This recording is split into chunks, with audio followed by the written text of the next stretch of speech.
Do you paint Necrons and want some sweet, smooth, greeny yellow blends on your weapons?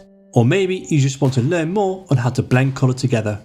I'm Adam, the Mini War Painter, and if either of those are the case, then this video is for you. I'll catch you after the intro.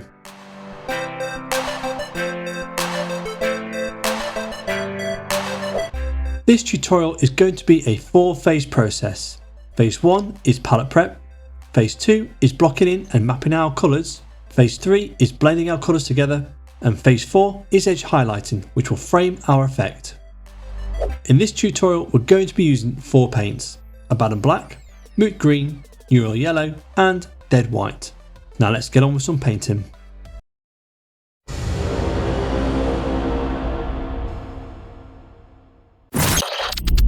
As a reminder, this is what we're here for: sweet, smooth, greeny yellow transitions on our Necron weapons. Because let's face it, that's exactly what we want to see on these models. But to get here, we must first make some preparations. I remind you, we're going to be using just 4 different paints, but will require some comprehensive mixing throughout. I promise to recap on the ratios of paint we use as we move forwards through this tutorial. But to summarise, this is what we're working with. Each spot represents 1 drop of paint on the palette per colour per mixture. Probably the best visual reference I can offer you at this stage. Now I've got a whole army of Necrons to paint and will be using these recipes throughout my bladed arsenal. So I've created bottles of pre-made mixtures for the ease of going through this palette prep process repetitively. If anyone wishes for further advice on how I've done this, be sure to comment below.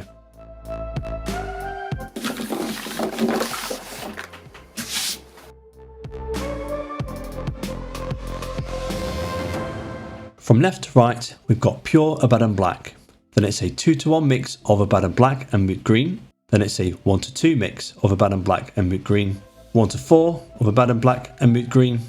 Pure Moot Green. 2:1 Moot Green and Yriel Yellow. 1:1 Moot Green and Yriel Yellow. 1:2 Moot Green and Yriel Yellow. And finally, on the end, I've just mixed a little white into my mixture of 1:2 Moot Green and Yriel Yellow. But like I said, I'll remind you of these ratios as and when we use them.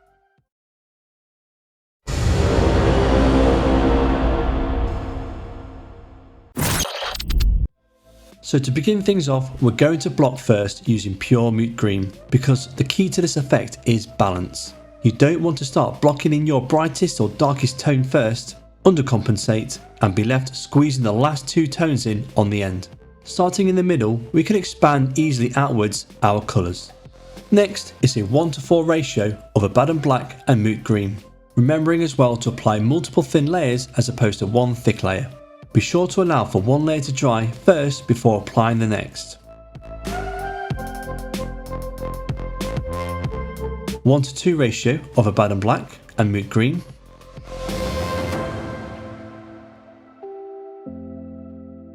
Then a 2:1 ratio as we get darker and darker with more Abaddon Black. And finally, we'll leave the ends of the effect pure Abaddon Black. Switching our attention now over to the brightest side of the spectrum, it's a 1:2 ratio of Moot Green and Yriel Yellow with a little white mixed in.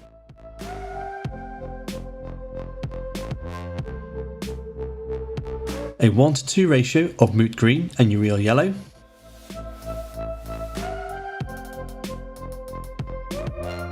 Now a 1:1 ratio of Moot Green and Yriel Yellow.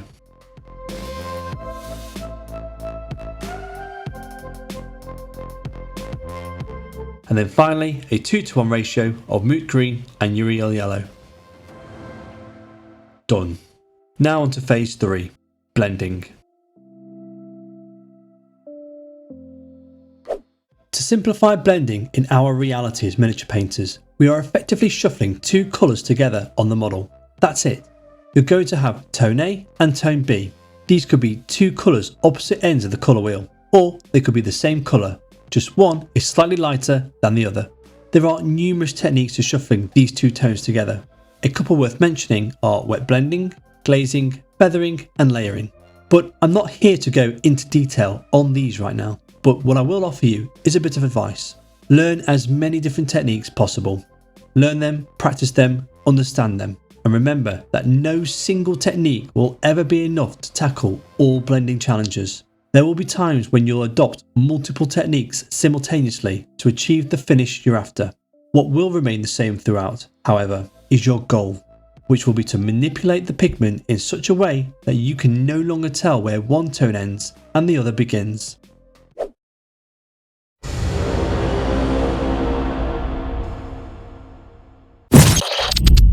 To approach this, I'm going to tackle my blending challenges by first mixing the colours together that meet one another on the model to create a tone that bridges the gap between them both, and then I'm going to glaze that mixture in place over where the two tones meet. In this example, I've mixed some of my second tone up into pure Abaddon Black, giving me that mid-tone between them both. Once happy with the result, it's just a case of moving up the spectrum and mixing the next tone into the last, and glazing again where the two tones meet on the model. Note, if you're glazing like this yourself, remember to allow for each layer to dry before applying the next. Otherwise, you risk pulling apart the pigment already on the model, which can result in a patchy finish.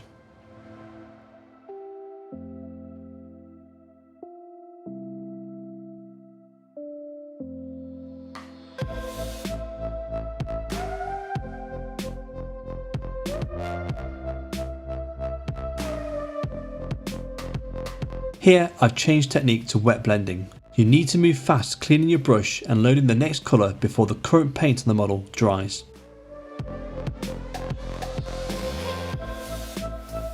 After a few minutes, the result isn't too bad. It's down to you how long you spend on these blends, getting them as smooth as you desire. For me, these are tabletop models, so I'm not going to spend hours chasing perfection. Now, a small Italian latz to give you a broader perception on the dynamics to creating those smooth transitions.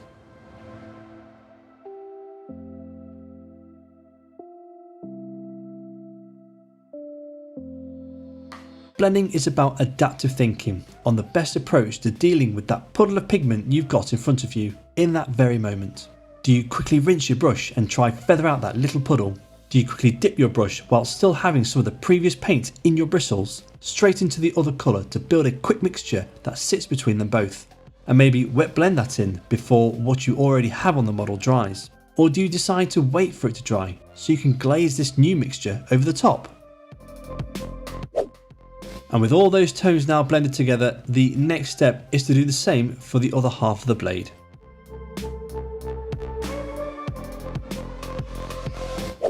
First, blocking all the colours,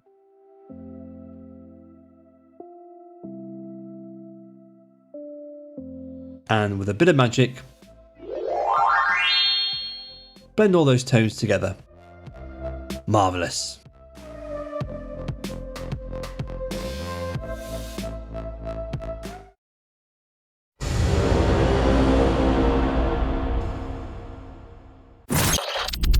To edge highlight, we're going to use our brightest tone, which is a 1:2 ratio of Moot Green and Yriel Yellow with a little white mixed in.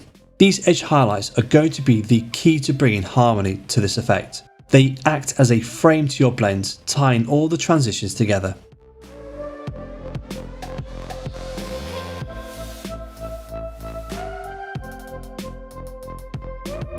And with that completed, the effect is effectively done.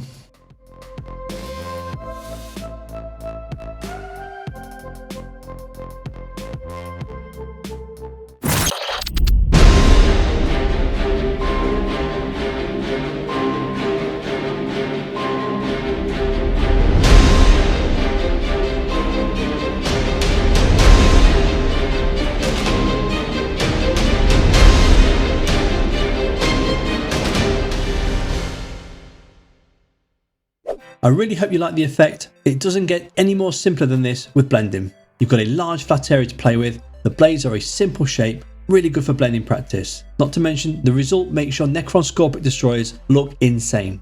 Leave a comment below what you think to the video and be sure to like and subscribe. Check me out on Instagram, and if you're ever looking for more tutorials or just want to support the channel, you can find me on Patreon. Thanks for watching everyone, and don't be shy to mix those paints. Ta-ra!